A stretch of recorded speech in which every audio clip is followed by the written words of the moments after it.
काल की प्रमुख परिस्थितियाँ।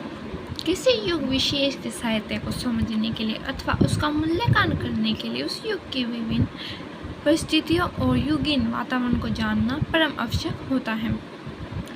किसी भी युग के साहित्य को अगर हम समझना चाहते हैं तो उसके बारे में उसकी जो परिस्थिति है उसके बारे में जानना आवश्यक होता है, क्योंकि उसके बिना हमें उस युग के बारे में नहीं पता चलता है। कारण यह है कि युग विशेष का वातावरण उस काल की राजनीतिक, समाज, सांस्कृतिक, साहित्यिक, कला आदि से प्रभावित होता है।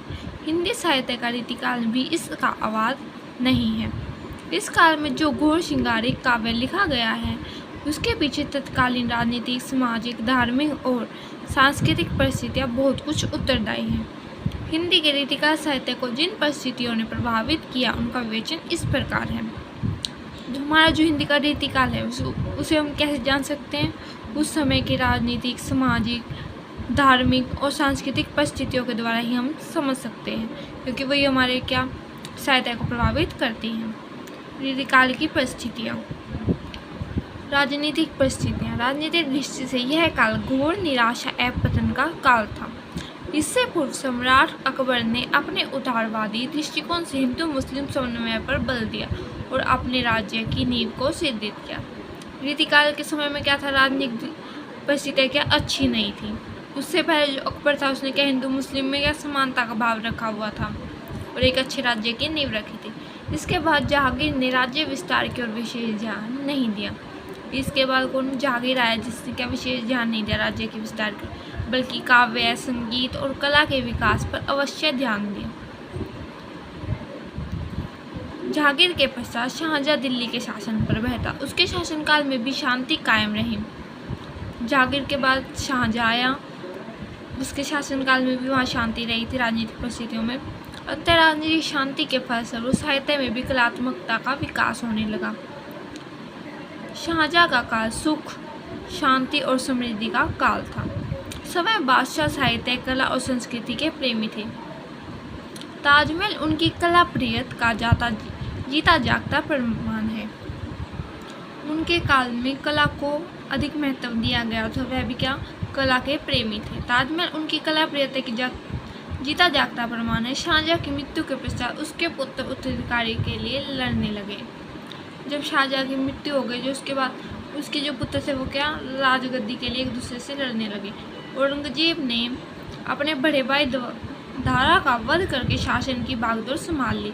औरंगजेब का शासन साम्राज्य विस्तार और धार्मिक असहिष्णुता का युग था। अतः साहित्य, कला और संगीत का पतन होने लगा। उसके समय में साम्राज्य विस्तार करने के लिए और धार्मिक रूप से भी असहिष्णुता का युग था उसका, और साहित्य, कला और संगीत की तरफ विष्णु कोई ध्यान नहीं दिया। वह सवै संदेही प्रवृत्ति का व्यक्ति था और आजीवन युद्ध ही लड़ता रहा। वह दूसरों पर संदेह करता था और हमेशा युद्ध ही लड़ता रहता था। वह न समय चैन से बैठा और न ही उसने किसी और को चैन से बैठने दिया। वह खुद भी चैन से नहीं बैठा और किसी और को भी नहीं बैठने दिया। उसकी मृत्यु के पश्चात कोई योग्य उत्तराधिकारी नहीं हुआ। अतः केंद्रीय शासन कमजोर हो गया और मुगल साम्राज्य का पतन हो गया। सामाजिक परिस्थितियाँ। सामाजिक दृष्टि से भी यह युग अराजकता का युग था। यथा राज और प्रजा की उक्ति के अनुसार समाज की स्थिति शोचनीय होने लगी। उस समय सामाजिक स्थिति भी अच्छी नहीं थी। राजनीतिक अराजकता के कारण सामाजिक व्यवस्था भी भंग होने लगी। छोटे छोटे सामंत और नवाब भी मुगल बादशाहों की तरफ पतन की ओर अग्रसर होने लगे थे। वेश्यावृत्ति को बढ़ावा मिलने लगा। बाल विवाह, बहु विवाह, सती प्रथा, पर्दे की प्रथा आदि कुरीतियाँ बढ़ रही थी। उस समय में समाज में ये सब बुराइयों वृद्धि हो रही थी। इन सबकी समाज अंधविश्वास का शिकार हो चुका था। समाज में अमीर और गरीब दो वर्ग बन चुके थे। गरीबों का निरंतर शोषण हो रहा था। उत्पादक वर्ग का शोषण करके अमीर वर्ग ऐश्वर्य भोग का जीवन व्यतीत कर रहा था। राजा और सामंत निरंतर विलास प्रिय होते जा रहे थे। आम आदमी निर्धन होने के साथ साथ अशिक्षित भी था। अमीरों का नैतिक पतन हो चुका था। भक्ति भावना खत्म हो चुकी थी और कला भी वासना पूर्ति का माध्यम बन चुकी थी। श्रृंगार के स्थूल और नगन वर्ण होने लगे थे। कवि एवं साहित्यकार अपने आश्चर्यताओं के विलास के लिए काव्य रचना करने लगे थे। उस समय समाज में बहुत सारी बुराइयां आ गई थी। अंधविश्वास फैल गया था। अमीर और गरीब दो वर्ग बट गए थे। अमीर व्यक्ति गरीबों का शोषण करते रहते थे। भक्ति भावना खत्म हो चुकी थी और जो कला भी खत्म ही हो चुकी थी। वो केवल किसके लिए की जाती थी? अपने आप को आनंद देने के लिए। और जो कवि थे और साहित्यकार थे वे केवल उनकी अपने जिनके वे आश्रय रहते थे, जिन राजाओं के घर में महलों में रहते थे, उनकी ही काव्य रचना करते थे। खुश हिंदुओं में बाल विवाह, पर्दा प्रथा आदि रूढ़ियाँ बढ़ती जा रही थी। जनता प्राय अशिक्षित थी। भक्ति भावना का निरंतर ह्रास होता जा रहा था। इस प्रकार मुसलमान विरासतों का शिकार बने हुए थे और हिंदुओं की सामाजिक एवं आर्थिक दशा शोचनीय बन चुकी थी। कला, सांस्कृतिक, व्यापार, आर्थिक क्षेत्र सभी अनेक प्रकार के संकटों का सामना कर रहे थे। सामान्य सामाजिक जीवन तो प्रत्यक्ष पतन की ओर अग्रसर था, लेकिन तथाकथित सम्राट वर्ग भी भीतर ही भीतर खोखला होता जा रहा था। समुचित एवं अनुशासित शिक्षा के अभाव के कारण समूचा भारतीय समाज रूढ़ियों और अंधविश्वास का शिकार हो चुका था। तब के लोग बहुत अंधविश्वास रखते थे, पढ़े लिखे नहीं थे, उन्हें किस चीज़ का ज्ञान नहीं था, जिसके कारण क्या सामाजिक स्थिति भी अच्छी नहीं थी। धार्मिक परिस्थितियाँ। रीतिकाल में जब सभ्यता और संस्कृति का पतन होने लगा था तो धर्म के उद्धार रूप की कैसे आशा की जा सकती है? जब सभ्यता और संस्कृति खत्म होने लग गई थी तो धर्म की तो परिस्थितियाँ खराब ही होंगी।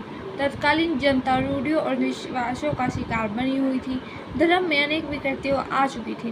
वैष्णव धर्म भी अनेक शाखाओं में बढ़ चुका था। यहाँ तक कि कृष्ण भक्ति की अनेक संप्रदाय जनता को विमोहित कर रहे थे। राधा कृष्ण के नाम पर विलासिता खुलकर नाच रही थी। शक्ति और सौंदर्य के रूप में भगवान राम भी अब सरयू नदी के तट पर विहार करने वाले शबीले नायक बनकर रह गए थे। निर्गुण संत परंपरा भी विविध रूप धारण कर चुकी थी। कबीर और नानक के आदर्श भी लुप्तप्राय थे। औरंगजेब की कठोरता के कारण हिंदुओं पर अत्याचार बढ़ रहे थे। इसी प्रकार से धर्म की आड़ लेकर मुल्ला अपनी कामशुदा को तृप्त करने में लीन थे। धर्म और संस्कृति के संरक्षक मंदिर मत सभी कुत्सित वासनाओं के शिकार बनते जा रहे थे।